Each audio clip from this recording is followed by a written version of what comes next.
What's going on, everybody? Coach Los here. Just wanted to, I know I'm in my San Jose Earthquake stuff right now, but I'm out here on the field coaching and stuff like that, at least about to coach for this Saturday morning.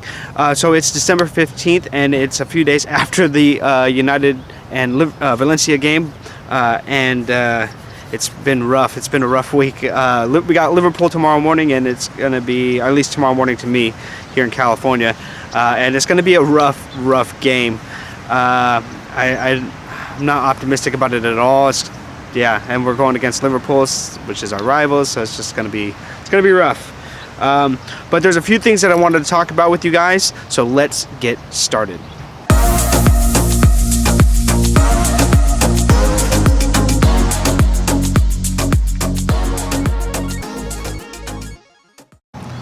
So today I wanted to talk about the 3 A's. Now the 3 A's is attitude, atmosphere, and adaptability.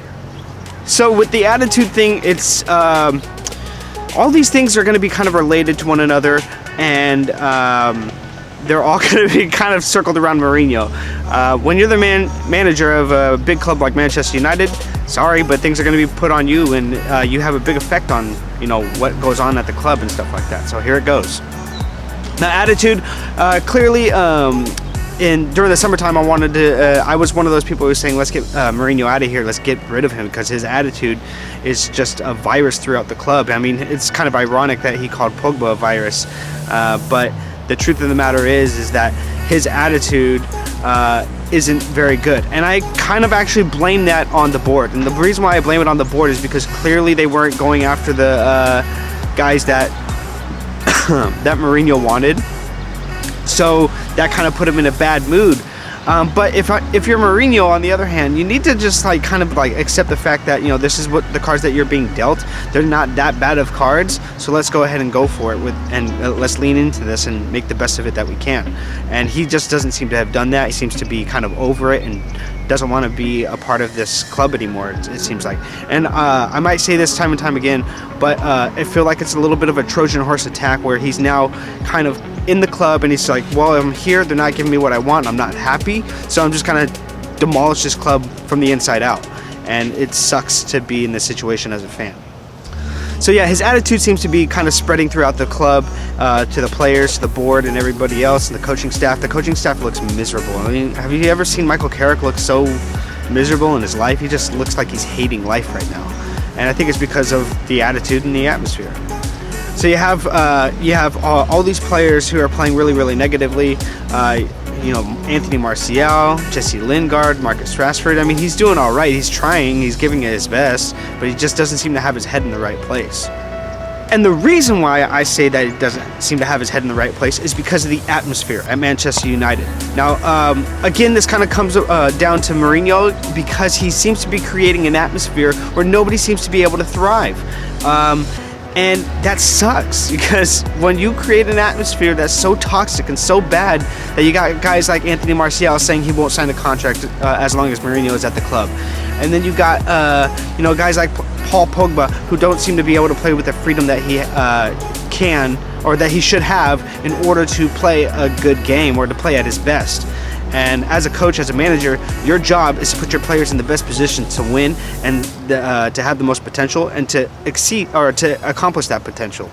So the atmosphere is really poor, and this is something that nobody else seems to be talking about, and it's kind of frustrating for me as a coach, because people don't really either they don't want to admit it, or they don't really understand the fact that you can really affect the way a team plays by the atmosphere you create. Out here, I'm going to be coaching, everything from, give me a second here, 4-year-olds up to 12-year-olds today, until 1 o'clock this afternoon, and it's 8 o'clock now. And you have to have a positive atmosphere. I'm going to get the best out of my kids today because I come out here, I enjoy what I do, I love this game, and I want to pass it on to all these kids out here and make sure that they enjoy it as well, because it's a beautiful game. So I come out here positive, happy, energetic, enthusiastic, and all that stuff. And I'm not saying I'm the best coach in the world, but I am going to get the best out of the kids today, because they're going to come out here and they're going to enjoy what they're playing. If they're having a bad day, they're having a bad day. Go ahead, sit out. Sit next to your parents and watch the game. that we're going to be playing. Excuse me. And watch the game that we're going to be playing. No big deal. When you're ready, come back in and join us and enjoy the fun. Because we're going to be, playing really, really good football. We're going to be exciting. We're going to have a really good time together, and I want you to be a part of that. But if you're not ready to be a part of that, all right, go ahead, sit out, relax. And if that was what was going on at Manchester United right now, then I'd be on Mourinho's side. But that's not what's going on right now, clearly, because you don't get somebody like Paul Pogba or Jesse Lingard or Marcus Rashford, who are playing really well for their international teams, come back that same week, literally 3 days later, and play like utter garbage. I mean, it is sad and pathetic. There's been times where, especially this season, where I'm watching San Jose Earthquakes play, and I'm thinking, I'm terrible, but I could probably go out there and play in these guys' place and do a better job, if not as good, at least. And right now, I never thought in a million years I'd think the same thing at Manchester United. I just spit there. But yeah, I just don't get it. And when you're the board and you see this stuff happening, you need to let things go, just on a business perspective. And yeah, that's a big thing about the atmosphere thing that I need to mention there. And lastly, adaptability. This is something that I found as a coach is extremely crucial. If you cannot adapt to different situations, to different players and personalities, you are not going to do well.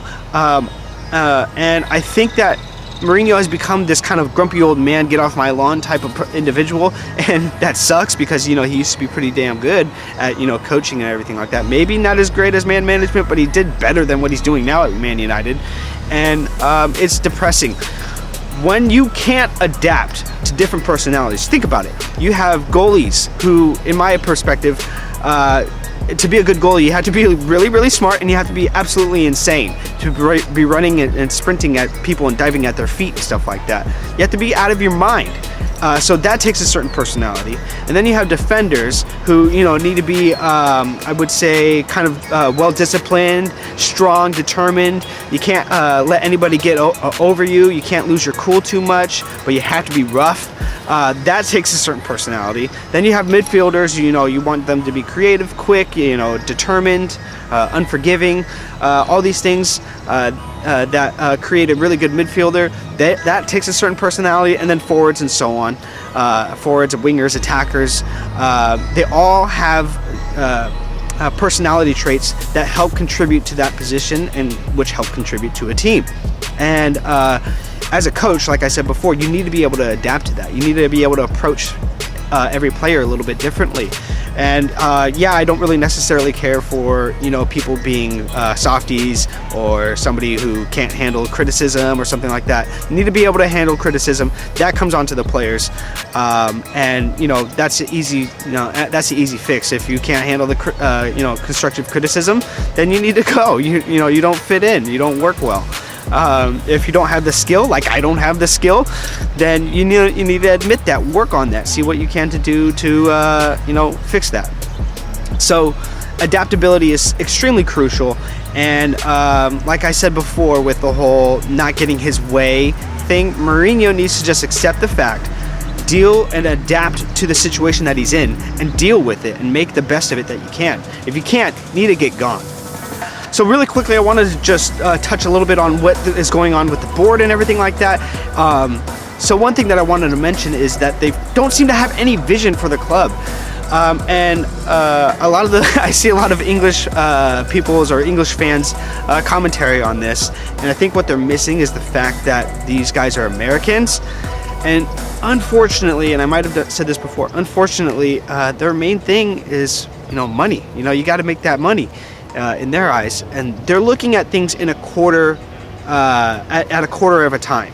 So every 3 months, they want to see those stocks, they want to see that income rising every single time. And I don't just mean like versus last year. I mean the first 3 months of of next year, they want to see their stock or their income rising. Then the following 3 months after that, they want it rising above those first 3 months of that year.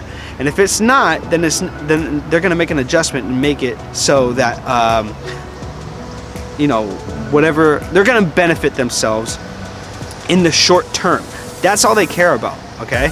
And the Glazers sorry to say it, but they appear to be just using Man United as a piggy bank, and as as a piggy bank, I guess you could say. They seem to be milking the club no matter what the situation is at the time. They don't seem to be investing a whole lot into the club. They don't seem to have any desire to produce a good football playing side, and it doesn't really matter what's going on with the club as long as they can market it well.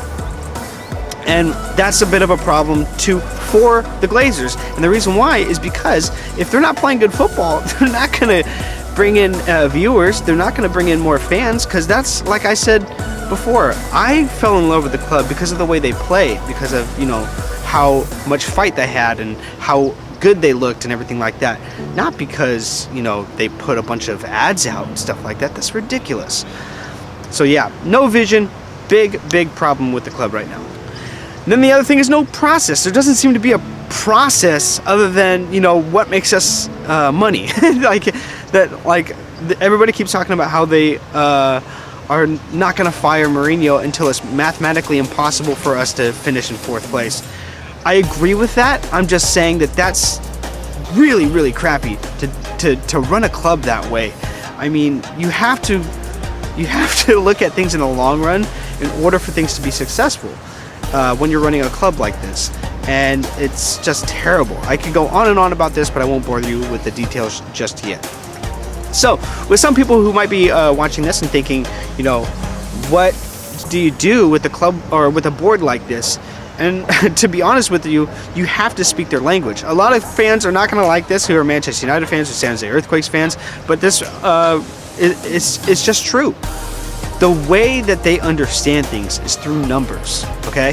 And when they're looking at those numbers, and those numbers are bank accounts and bank account numbers. And when you're talking about this stuff, you need to think about it the way that they think about it. And how do they think about it? Through money. So you need to let them know that, hey, we're not going to be showing up to the games anymore, or we're going to be protesting you, or hey, we're not going to be buying season tickets anymore, we're going to go on a game by game basis, or you know, you decide to take things to the next level and do protests or whatever it is. But you need to hit them where it hurts, and that's basically their wallet. Simple as that. So that's it for me today.